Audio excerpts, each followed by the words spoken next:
Hello, Syracuse Airlines? Yes, I'll wait. Yes, hello. I'd like some information, please. Is flight 12A leaving on schedule? 11 o'clock? Thank you. Darling. Yes?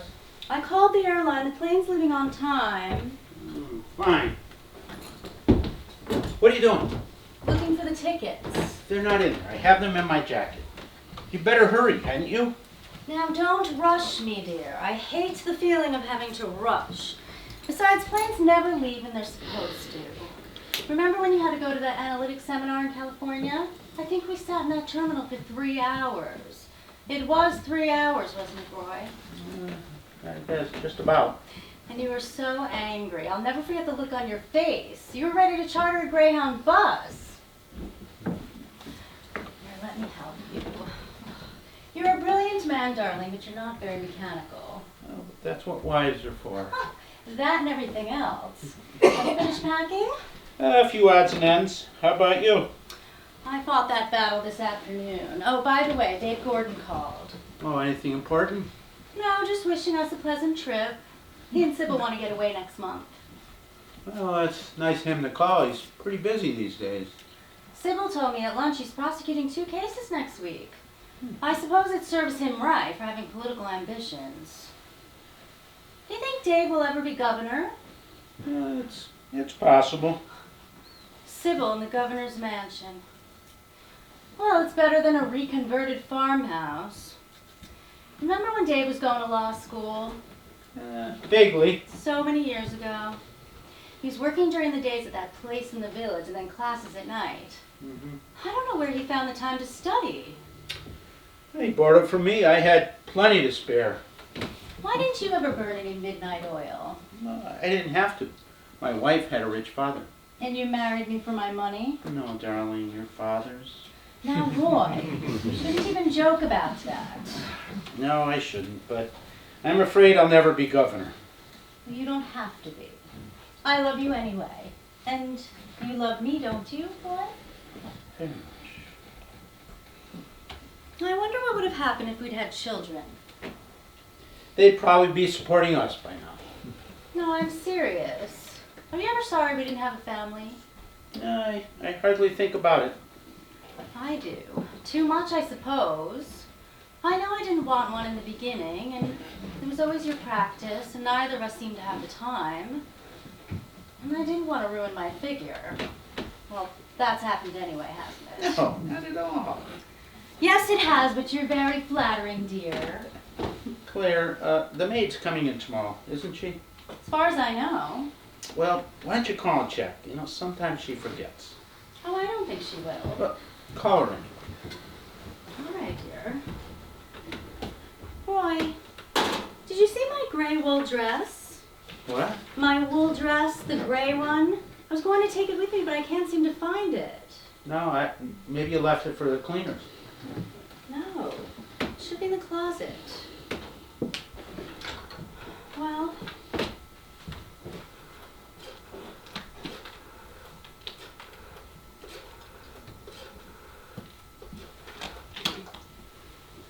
hello, Charlotte?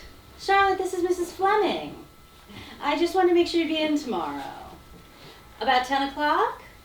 You have your key, don't you? Fine. Bye-bye. She's coming in at 10. Good. She's a dependable girl. We're lucky to have her. Some of the servants these days are unbelievable. Drink, darling? No, not now. Just set it down, would you? Oh, such a beautiful night, isn't it? No, I hadn't noticed. It's perfect flying weather. I can see for miles. You know, I've never been frightened on a plane. I wonder why. Actually, when you come right down to it, you're all sealed up in metal, and if anything goes wrong, what are your chances? I suppose it's the same with a car, though, and the way some people drive. You know what I've been thinking? No. When we get back, I'm going to redecorate the apartment. It's so cold now. It needs warmer colors. Looks as if no one really lives here. Besides, we haven't had a party in ages. I think we should start entertaining again. Wouldn't it be nice to have people over for a change? If you like. You'd like it too, wouldn't you? We're going to have such a wonderful time this weekend. Did you tell anyone where we're going? Well, Miss Petrie knows we're going upstate, but I haven't told her about the lodge. You really love that place. Have you ever brought another woman up there besides me? I mean, before we were married. Oh, dozens. Providing they didn't mind digging for worms. Well, I'm not outdoorsy, darling, but we'll have a good time anyway. I'll hang my stockings in the bathroom and we'll have a weekend of sin. All right, why don't you close the drapes and get dressed? Just a few more hours and we'll be there. Second honeymoon. Might even be better than the first.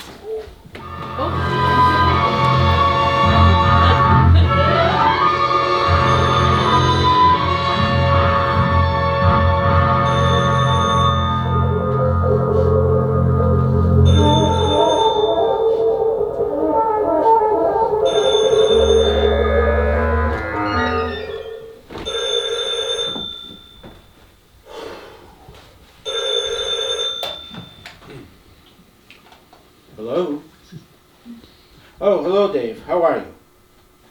Yes, yeah. Claire told me you called. Well, we're fine. We're just leaving.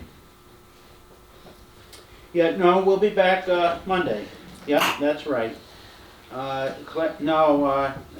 She's getting dressed. I'll tell her. Listen, I better be going, Dave. Okay. Give our love to Sybil.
See you come up. There's a drink on the bar. Take it. I don't. Take it and wear these. No, please, I don't need a drink. I'll be all right. Did you get any rest? Yes. No, you didn't. All right, I didn't. I said I'll be all right. All right, be careful not to touch anything. Did you bring the photograph? Do you have it? Okay, good.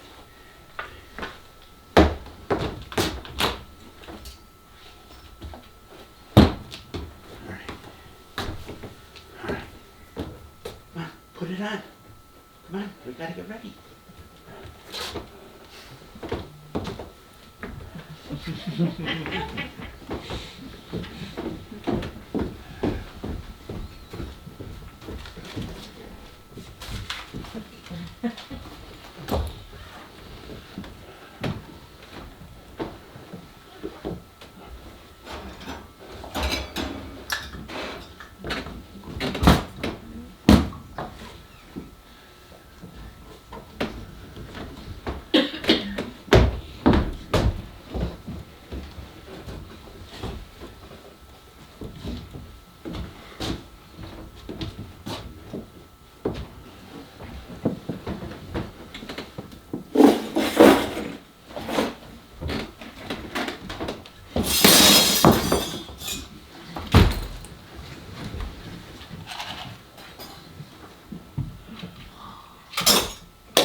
What are you doing with her jewelry? There's a lake 3 miles from the lodge. By tomorrow morning, they'll be at the bottom along the rest of this stuff. Not yet. Make your call to the cleaners. Won't they be closed this time of night? No, they're open till 12. Here's the number. Go ahead, give them a call. It's right here. Can't you?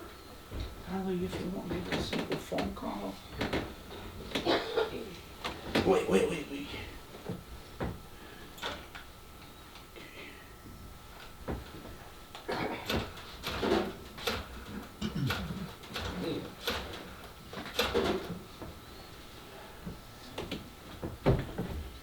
Hello? Madison Cleaners? This is Mrs. Fleming calling. Apartment 6K, 23 East 72nd Street. I have a bundle of laundry and some things to clean. It'll be outside the door. I'll be leaving it outside the door. Can someone pick it up first thing in the morning? Apartment 6K. Yes. Thank you. Oh, it's fine. We're almost ready. Put on the sunglasses. Where are they? I know I brought them. Good. Where are these? Why? She always wore them with that dress. Now, are you sure of everything? Do I need to go over anything else? All right. Okay. Let's get ready. From this point on, you're Claire Fleming. We'll leave together. Take a cab to Idlewild. Don't do any talking if you can in the cab. I'm so worried about the airport. Suppose we meet someone who knows your wife. We won't. How can you be so sure? I don't even look like her. Oh, it's people see what they expect to see. It's the principle of association. You're dressed like Claire. You're with me. That means you're my wife. Let's just get on the plane as soon as possible. All right, we'll go right to our seats and sit down. And then the important part, we start the argument. That's going to be difficult. Darling, you're an actress. Improvise. You don't like my friends. You're sorry you decided to come in the first place. Make sure you're heard. I want the passengers to notice us. And then say something like, well, if that's the way you feel, I'm not going. I'll try to reason with you, but insist. Go to the stewardess and tell her you want to get off. And it's important to get off that plane before they take away the loading ramp. Is that clear? Yes. Good. I'll stay on board, and if I can, I'll strike up a conversation with the stewardess. Tell her how misunderstood I am. What do you do? I'll go to a restroom in the terminal and change back into my own clothes. Then I'll take a taxi back here, and I'll leave the dress and the gloves with the laundry outside and go home. Good. And don't try to call or get in touch with me. I'll call you, probably Monday. When will I see you? Not for a while, at least a week. I want you to go home and just get some rest tomorrow. And don't read the newspapers. It'll only upset you. Ready? I think so. Well, then let's get started, Mrs. Fleming. Mrs. Fleming? That's your name, darling, for the rest of our lives.